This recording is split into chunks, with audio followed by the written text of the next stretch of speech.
Assalamualaikum dan salam sejahtera. Anda sedang menonton Agenda Awani. Saya selalu bangga mengatakan bahawa saya adalah graduan Universiti Sains Malaysia, tapi hari ini saya perlu berlaku adil dan memberikan pengiktirafan kepada Universiti Kebangsaan Malaysia. Bulan lepas, bulan Mei, mereka sudah pun menjangkau usia 50 tahun. Saya rasa mereka hari jadinya pada 18 Mei. Hari itulah bermulanya hari pertama UKM.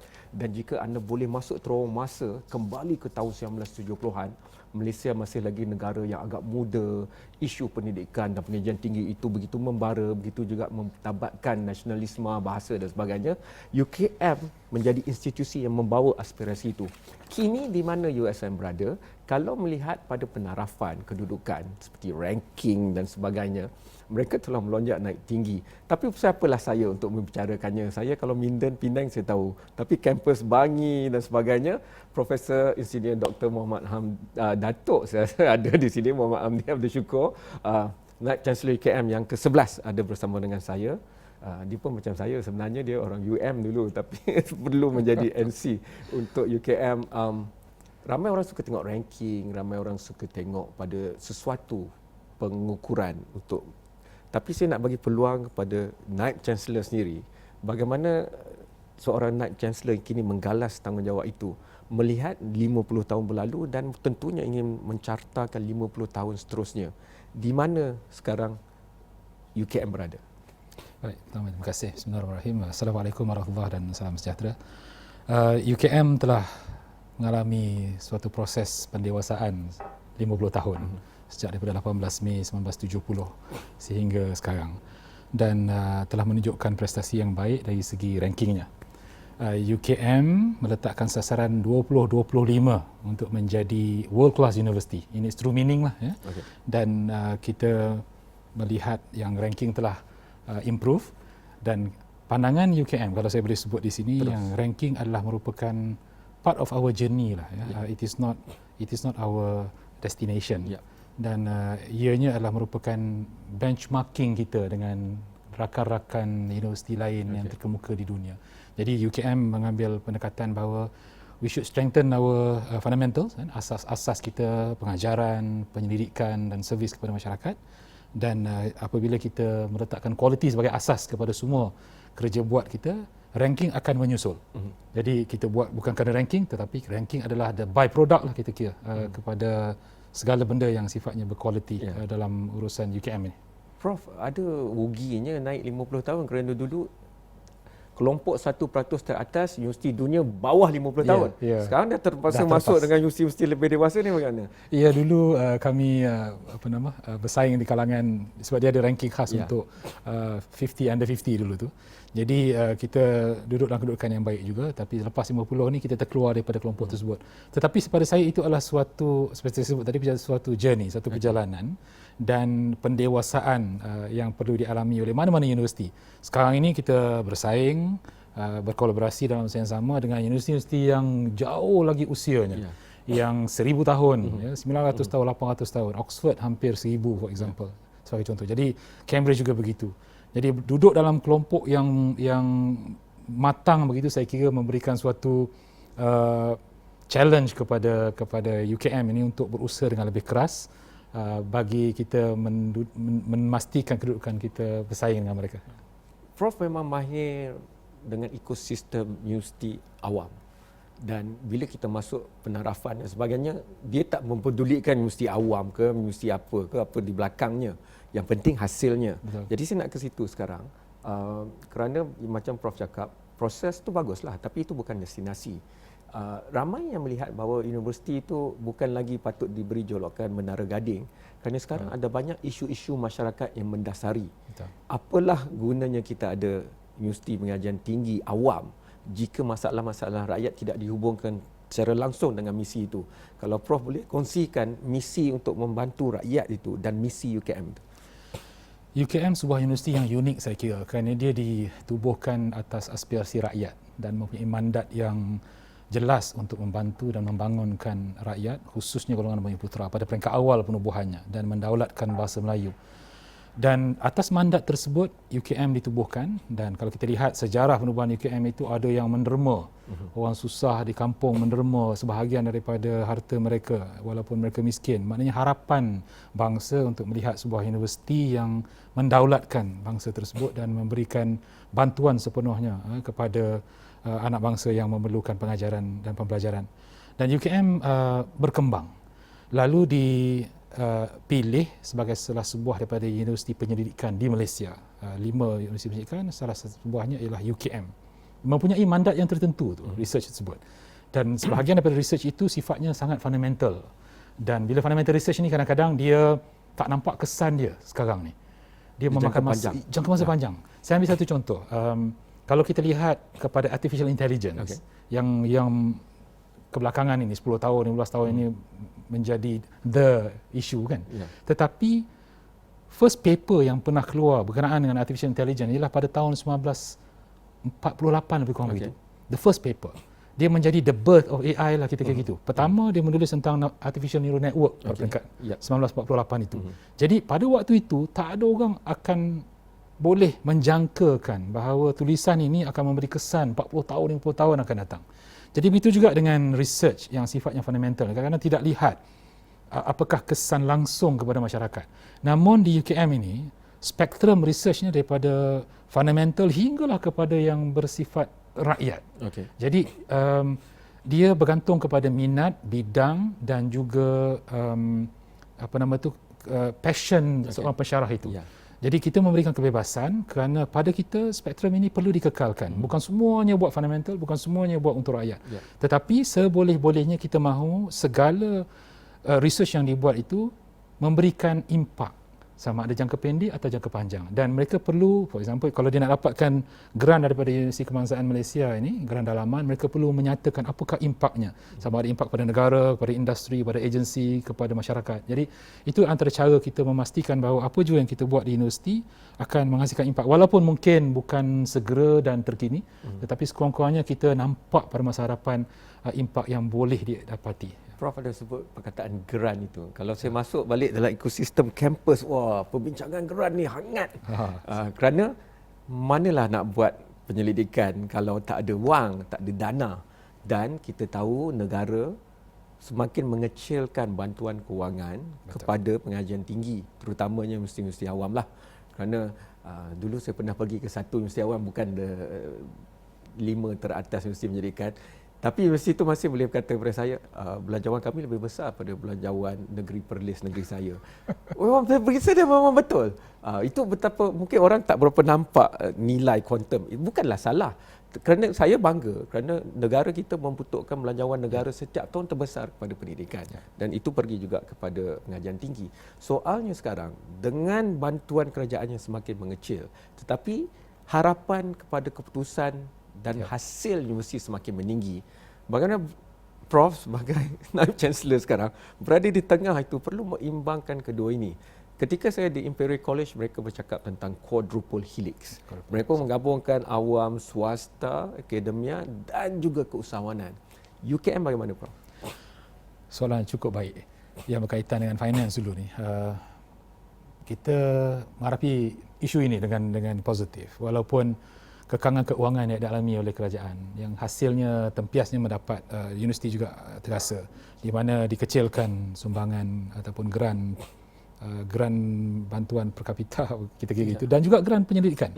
Kalau kita compare Malaysia, grant di Malaysia ni, kalau dalam konteks UKM ini, tahun lepas keseluruhan grant universiti, grant penyelidikan universiti kita hanya lebih kurang 80 juta, kita kira gitulah, campur-campur semua 80 juta. Kalau kita melihat rakan kita seberang Tambak Johor sahaja, di National University of Singapore, rakan saya di sana, kita bertanya bagaimana kedudukan research mereka. Kalau kita compare dengan duit kita, mereka ada lebih daripada 1.2 bilion research grant sahaja, tak masuk lagi belum belanja mengurus. Belum. Jadi kita bayangkan 80 juta dibanding dengan 1.2 bilion ataupun 1,200 juta. Itu seumpama kita melihat, kita nak suruh berlomba kereta Ferrari dengan kereta kancil lah, kita kira gitu. Faham. Kita suruh berlumba. Jadi itulah kedudukan universiti pada hari ini, dan inilah cabaran paling besar. Namun pihak kerajaan sentiasa sebenarnya membantu dan memberikan bantuan mana yang boleh. Dan kita di universiti perlu mencari jalan, dan itu merupakan satu cabaran besar kepada mana-mana Naib Chancellor di Universiti Awam di Malaysia untuk memastikan bahawa kekurangan yang berlaku di dalam pembayaran gaji dan juga modal operasi ini perlu ditampung melalui kaedah-kaedah yang pelbagai.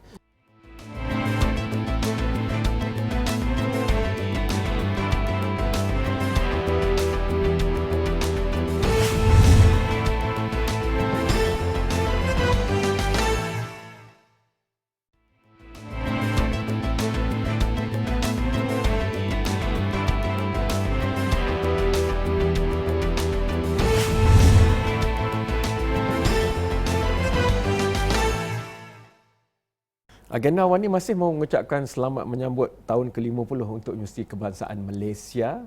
Lebih kurang 204,857 kalau data saya ni betul, graduan sudah dihasilkan. Termasuklah hero Malaysia seperti Datuk Dr. Nur Hisham. Dalam bidang kewartawanan Malaysia ada Datuk Seri Wong Chun Wai, banyak ramailah.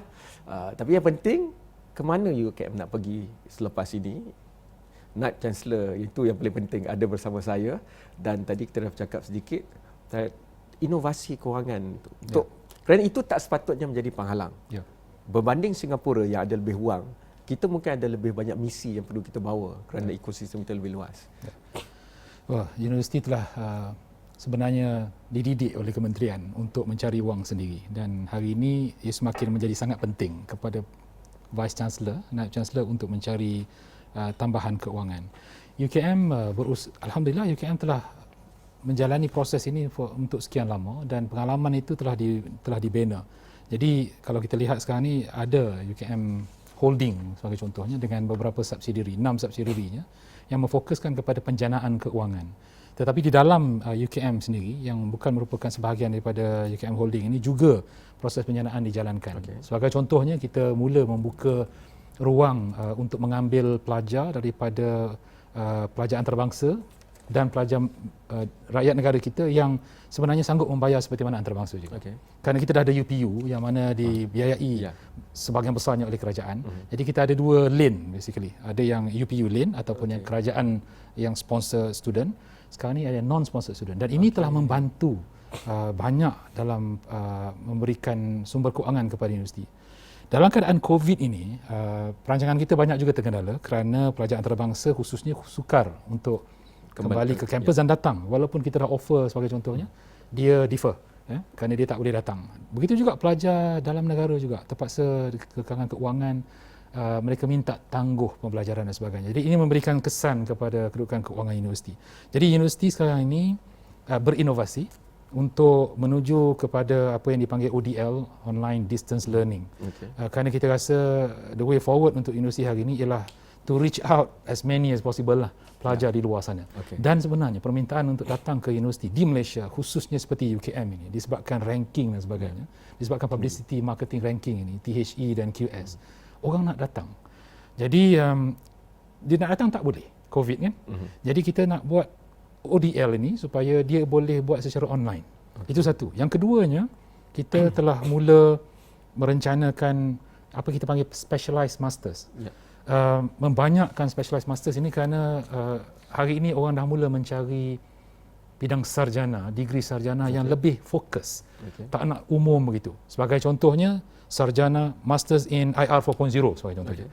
Those are in the pipeline. Jadi kita nak membanyakkan supaya kita boleh menambahkan pelajar pasca siswazah ini daripada dalam negeri dan luar negeri yang akan merupakan sumber juga kepada universiti. Di samping beberapa investment teknik yang kita jalankan jugalah. Jadi berkaitan dengan finance ini, dia ada multi-prong strategi lah yang Universiti Kebangsaan Malaysia sedang rangka untuk memastikan bahawa kita boleh berhadapan dengan kekangan keuangan yang dihadapi sekarang. Ramai yang risau bahawa kedudukan universiti tidak akan berjaya mengejar perubahan itu. Seperti terpaksa wujudnya Level 42 di France, Singularity University di Lembah Silicon dan sebagainya. Saya berpendapat sebaliknya, saya berpendapat ada transisi. Tetapi ada juga kelompok lain yang mereka merasakan struktur, sistem dan sebagainya dia macam tadi Prof cakap kancil, tapi kancil tu sekarang dah jadi kapal tangki besar di lautan kerana ada cara lain untuk mendapat ilmu tanpa pergi universiti dan mereka ni bagaikan bot-bot laju. Pandangan Prof bagaimana? Saya setuju dengan pandangan tersebut. IR 4.0 ni akan melanda shore kita kan, sama ada kita mahu ataupun tidak. Mungkin dia telah melanda awal di peringkat negara-negara maju. Dia akan sampai ke Asia Tenggara ini mahu tidak mahu, dan kesannya akan menjadi sangat besar. So kita bagi masa barangkali 5 hingga 10 tahun, kita akan lihat kesan besar kepada ekonomi dan juga demografi kerja dan sebagainya. Universiti menyedari hakikat ini dan kita mengambil langkah-langkah segera. Sebagai contohnya sekarang ini kita memberikan penekanan khusus kepada perubahan kurikulum. Making sure that kurikulum kita adalah kurikulum yang bersifat for future, bukan kurikulum untuk semalam ataupun hari ini. Kerana kita menghasilkan kurikulum ni untuk pelajar graduan dalam masa 3-4 tahun. Jadi dia mesti future proof lah. Maknanya kita hasilkan graduan untuk masa depan, sesuai masa depan. Isunya sekarang ni di universiti ni, to be frank lah ya, untuk berlaku adil kepada kawan-kawan juga. Kadang-kadang kita sebagai pensyarah ni, kita berasa selesa dengan bidang kita. Susah untuk kita berubah juga sebenarnya. Jadi dia memerlukan political will, memerlukan semangat tinggi daripada pengurusan, daripada dekan, daripada pensyarah sendiri, profesor, untuk buat perubahan tersebut. Ini adalah suatu perubahan budaya dan perubahan pemikiran juga. Ini sangat-sangat sukar. Tetapi sistem mesti dibina supaya ia berubah. Kok mana pun mesti berubah. Jadi UKM mengambil langkah-langkah strategik ini untuk membuat perubahan kepada konten dulu. Ada dua benda. Konten satu, yang kedua delivery teknik. Okay. Delivery teknik dulu kita macam biasa. Kita mengajar, kita seorang bercakap, orang lain dengar kan. 50 minit, 10 minit pun tak ada soalan nak tanya kan. Tak ada soalan nak tanya. Biasanya begitu. Sekarang ini kita kena ubah. Sebab itu kita sasarkan flip classroom, active classroom, blended learning. Ini semua ayat-ayat besar yang kita cuba tekankan di UKM supaya kaedah pengajaran itu diubah supaya tidak berlaku seperti mana yang sebelum ini. Jadi harapan kita ialah dengan berlakunya dua-dua itu, konten yang telah kita talakan, begitu juga dengan kaedah pengajaran itu, nanti graduan yang lahir berbeza. Sebagai contohnya, graduan kalau duduk dalam kelas dengar saja, kan macam mana kita nak wujudkan communication skill, confidence level, interactions level. So apa yang kita buat ialah flip the classroom. Kita videokan, pelajar tengok dulu sebelum datang ke kelas. Dalam kelas adalah interaction, diskusi, panel, penyelesaian masalah dan case study. Jadi dia interaksi, penyelesaian masalah. Jadi inilah orientasi. Kalau bayangkan 3 tahun, 4 tahun begini, kita yakin pelajar yang keluar nanti graduan kita akan sangat berbeza. Jadi itulah yang kita buat di UKM. Berbalik pada IR 4.0, kalau saya boleh sentuh sikit. Kita telah menubuhkan, the first in Malaysia saya kira, Institute of IR 4.0 di UKM. Di mana UKM ini, pakar-pakar IR 4.0 ni dia bersepah. Di engineering, di IT faculty, di ekonomi faculty, macam di merata-rata. Jadi kita kumpulkan mereka, hampir 100 orang yang bidang ini, dan kita bentuk institut ini supaya mereka dapat menzahirkan kekuatannya dalam bentuk kelompok rather than sendiri-sendiri. Jadi ini kita harap akan dapat membantu universiti dan negara khususnya dalam menyediakan tenaga pakar untuk IR 4.0 yang kita rasa tidak ada lagi di negara kita, a concerted effort yang macam ini. Jadi kita harap UKM akan menjuarai ini melalui Institut IR 4.0 ini, insyaAllah. Prof, sebelum pergi, akhirnya orang nak lihat hasil. Dan kita tahu kalau kita tarik keluar 5 universiti penyelidikan ini, berapa peratuslah yang akan hilang daripada penyelidikan yang ada di Malaysia, penyelidikan dan pembangunan. Kerana mungkin korporat tidak akan mendalami sesuatu isu tanpa pulangan komersial untuk 5, 7, 10 tahun. Bagusnya IPTA melihat ke arah itu. Tetapi kini perlu ada imbangan. Jadi mungkin keserasian di antara kampus dengan ekosistem industri dan luar kampus itu. Tak semestinya hanya korporat, mungkin juga usahawan dan sebagainya. Jadi bagaimana Prof melihat itu? Kerana saya melihat pada konsep quadruple helix yang Imperial College cuba laksanakan itu. Kerana kalau kita lihat ranking baru ini pun universiti-universiti UK banyak turun dan 4 teratas tu masih lagi universiti-universiti Ivy League dan sebagainya. Mungkin kita perlu juga melihat ke arah itu. Keserasian ekosistem berbeza. Pihak kementerian sebenarnya adopt quadruple helix yang sama. untuk sekian tahun sebenarnya dan masih lagi bercakap tentang benda itu. Dan di universiti kita juga telah diperturunkan untuk memastikan bahawa Curricular Helix ini berlaku. Dan di universiti kalau kita lihat fokus kita ialah untuk mendapatkan contohnya grant antarabangsa. Kalau di UKM lah grant daripada industri ataupun agensi kerajaan. Yang banyak sebenarnya yang kita kena tap di universiti. Jadi universiti telah bergerak ke arah itu, start to outreach people lah, menghampiri agensi kerajaan dan juga industri. Dan alhamdulillah kita tengok hari ini sambutan daripada rakan-rakan di luar sana semakin hebat. Ditandai dengan peningkatan jumlah grant antarabangsa dan grant industri yang begitu baik yang telah dialami oleh UKM. Kita mensasarkan satu jumlah yang tertentu dan kita lihat kita dalam trend yang menaik. Jadi COVID ni dia ada impact sikit of course. Tapi sebelum ni kita lihat trend itu cukup baik. Dan kita menggalakkan pensyarah kita, profesor kita untuk approach. Kerana dia tak boleh seorang-seorang buat. Dia kena the whole ekosistem itu dapat dijana melalui usaha-usaha peribadi itu. Jadi sama ada kelompok researcher ataupun institut ataupun research center semuanya dah mula bergerak ke arah industri di samping kerja asas mereka iaitu fundamental research yang dia buat. Jadi dua-dua kena imbang. Dan kita wujudkan juga macam apa dipanggil matching grant. Kalau you dapat daripada industri kita akan matchkan. Jadi dia menjadi insentif kepada mereka untuk dekatkan diri dengan agensi kerajaan dan juga industri. So itu dah dibuat dan kita harap dengan pendekatan itu UKM akan sentiasa memberi impak kepada negara kita melalui sumbangan-sumbangan teknologi dan knowledge tadi. Prof, sebelum kita tamatkan diskusi untuk hari ini, UKM tidak dapat bergerak jika ekosistemnya juga tidak bergerak seiring. Kerana bekalan bakat yang masuk itu datangnya daripada sistem di luar UKM. 11 tahun di sekolah, masuk ke UKM, takkanlah nak mula balik dari kosong. Perlu ada keserasian. Sama juga, kalau baru tahun pertama nak bercakap tentang kesawanan tapi tidak ada nilai kesawanan itu dari mula, mungkin agak terlambat. Lembah Silicon bermula dengan Universiti Stanford, bukannya sebaliknya. Jadi ini semua masih boleh lakukan. Mungkin Lembah Bangi akan menjadi sesuatu yang high tech, IR 4.0 dan sebagainya. Jadi saya nak bagi peluang kepada Prof untuk memberikan kritikan daripada kerusi nak Chancellor itu tentang apa yang perlu dilakukan dalam masyarakat. Kerana tanpa tradisi untuk belajar sepanjang hayat, mungkin sukar untuk kita optimalkan manfaat yang kita boleh jadikan universiti-universiti di Malaysia. Saya ada dua perkara penting. Yang pertamanya ialah tentang pandangan ataupun sikap student kita. Maknanya student kalau masih berpandangan menghadirkan diri ke universiti ni hanya semata-mata untuk mendapatkan degree, mendapatkan segulung ijazah dan knowledge itu secondary, menjadi perkara kedua sebagai contohnya. Ini kita tidak akan ke mana kalau sekiranya mindset itu begitu. Itu yang pertama dan perlu dipecahkan bahawa masuk ke universiti ialah untuk mendapatkan ilmu, pengalaman supaya dapat digunakan. Bukan hanya semata-mata kerana segulung ijazah. Itu yang pertama. Yang keduanya ialah tentang pandangan industri terhadap universiti juga. Begitu juga pandangan universiti terhadap industri. Dia takes two to tango kan. Jadi universiti adalah sebuah badan berkanun dalam konteks universiti awam ini yang mana dibiayai oleh kerajaan sebahagian besar daripada operasinya. Dan industri selalu melihat bahawa universiti melahirkan graduan yang tak ada kena-mena dengan industri kadang-kadang.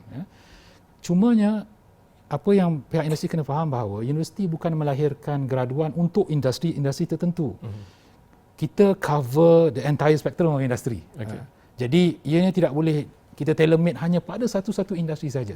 Sebenarnya industri memainkan peranan besar untuk meneruskan proses pembelajaran ini kerana yang kita lahirkan adalah manusia yang gerti berfikir, yang boleh menggunakan intellectual capacity dia untuk membantu industri. Obviously kita tak boleh cover the entire spectrum. Jadi perlu pihak industri memainkan peranan sebenarnya di situ dan alhamdulillah ada perubahan. Industri mengambil pelajar-pelajar dalam internship sebagai contohnya untuk memberikan pendedahan realiti bekerja di industri kepada bakal-bakal graduan universiti. Itu suatu sumbangan yang cukup baik. Kita mengharapkan lebih daripada itu supaya industri bertindak dan bersifat kerjasama yang erat, bukan hanya mengambil pelajar saja. Sebagai contohnya mengajar juga di universiti.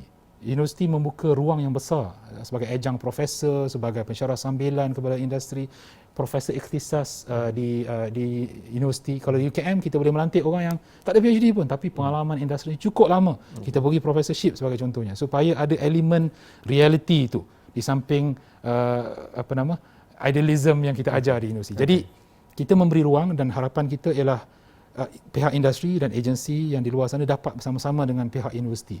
Harapan kepada graduan ini tidak boleh terlalu amat tinggi kerana sekali lagi saya sebut bahawa universiti mengajar mereka berfikir terbuka dan berkebolehan untuk menyelesaikan masalah.